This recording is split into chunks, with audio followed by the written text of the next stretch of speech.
Barack Obama really come to mind when we think about role models, and as a person of color, rising so quickly through the ranks and articulating such a broad vision that has global implications is really amazing. And also role models that come to mind, people like, I guess in the entertainment business, I've always admired Jay-Z. That he's an amazing artist.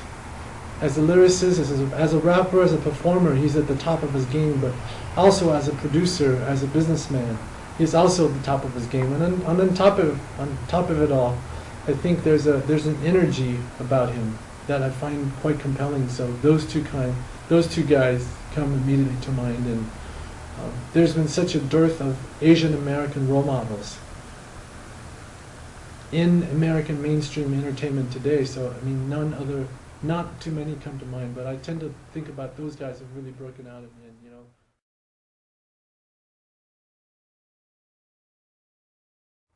I mean, I think to put it in one simple word, that the word that comes to mind for me is service. As a young man, I've always had a very clear vision.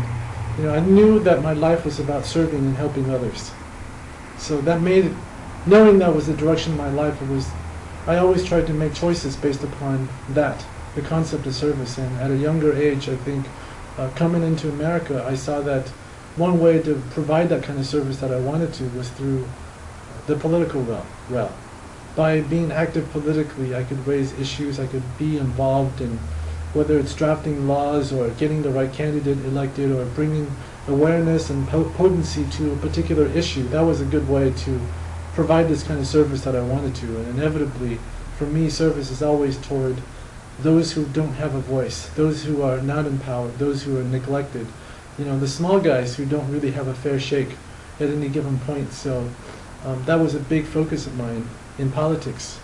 And where it started to take a turn was, you know, after working in legislative politics, in lobbying, in fundraising, in campaigning, I came to a simple realization that I think we're starting to also see it's a clearly held truism, is that getting the public to listen to your message is critical in the success of a political effort.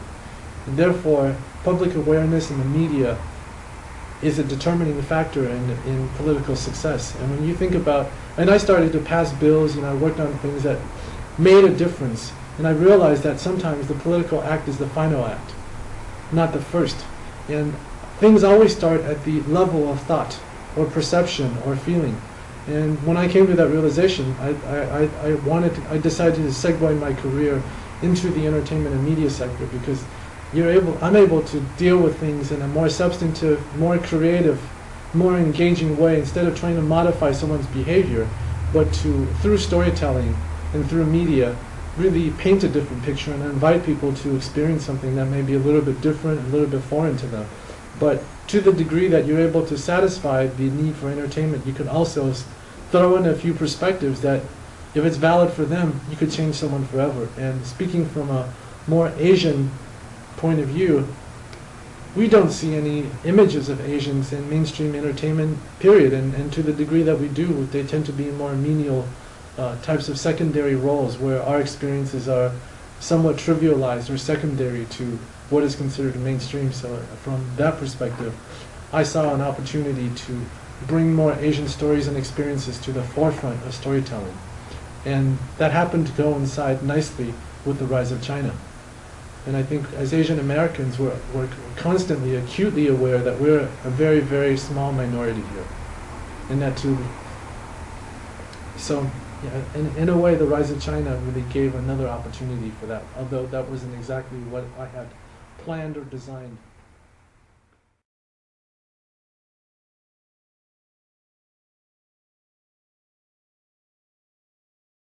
I don't necessarily agree that it's not a characteristic that's associated with people of Chinese descent.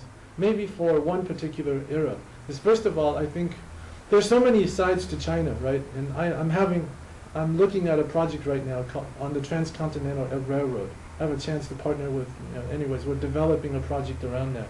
And it's important to note that the American understanding of China started in the 1800s, when large number of migrant workers were shipped out from the Toisan area of Canton to service the railroad. And this group of people, they were hardworking, they were very beautiful, they had they had achieved many amazing accomplishments, though it would be a mistake to say that they defined all of China.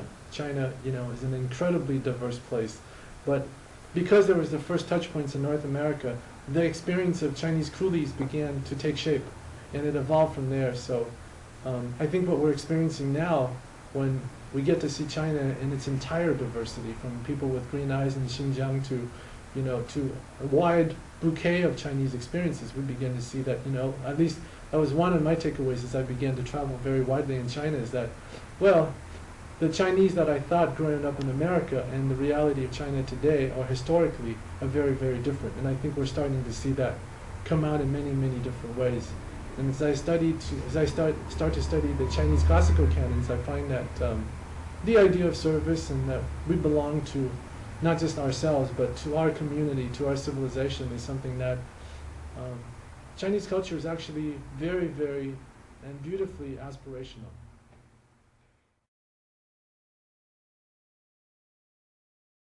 Has been a very, very powerful advocate or a very important person in bringing some of the Chinese knowledge to bear. So I'm a big fan of what he's done, especially in the mind and body, the Qi and Qigong, and that entire series I find incredibly compelling.